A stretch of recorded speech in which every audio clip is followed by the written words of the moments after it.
Hello friends, welcome to happy home. இன்றைக்கி சூப்பரான ஹெல்தியான ரொம்ப ரொம்ப ப்ரோட்டீன் ரிச்சான பச்சைப்பயிர் தோசை தாங்க பண்ண போகிறோம்.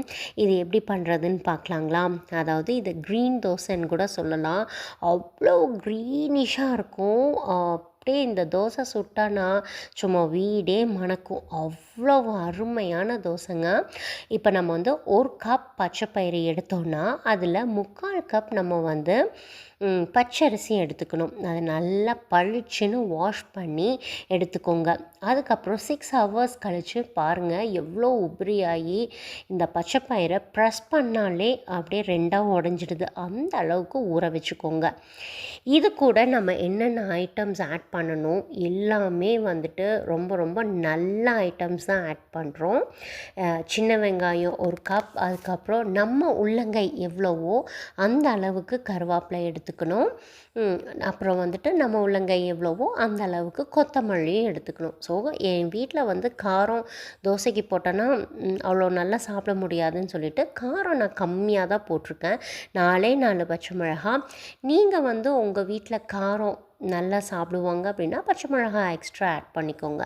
ஸோ பச்சைப்பயிறு அரிசி கூட நம்ம வந்து 1 கப் கருவேப்பிலையும் 1 கைப்பிடி அளவு கொத்தமல்லியும் அப்புறம் பச்சை மிளகாய் 2 ஸ்பூன் சீரகமும் போட்டு ஃபஸ்ட் பேட்ச் நான் நல்லா, அதாவது ரொம்ப ஃபைன் பேஸ்ட்டாக இல்லாமல் ஓரளவு திப்பி திப்பியாக அரைச்சி எடுத்துக்கோங்க.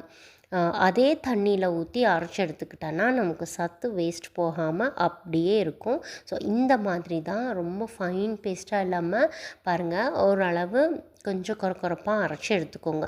ஸோ செகண்ட் பேட்சும் அதே மாதிரி நான் வந்து கொஞ்சம் சின்ன வெங்காயம் பச்சை மிளகா எல்லாம் போட்டு அரைச்சி எடுத்துட்டேன்.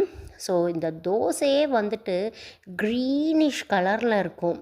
அதுக்கப்புறம் அரைச்சி எடுத்ததுக்கப்புறம் பெருங்காயப்பொடி உப்பு போட்டு நல்லா கலந்து ஒரு 1/2 hour வச்சுடுங்க. அதுக்கப்புறம் தோசைக்கல் வச்சு அதில் இந்த பச்சைப்பயிறு தோசை சுற்றி எடுங்க. அதில் லைட்டாக ரொம்ப எண்ணெய் வேண்டாம், ஒரு 1/2 டீஸ்பூன் எண்ணெயை போட்டு மொறு மொறு மொறு மொறு மொறுன்னு மணமாக வீடே மணமாக இருக்கும். அவ்வளோ சூப்பராக இருக்கும்.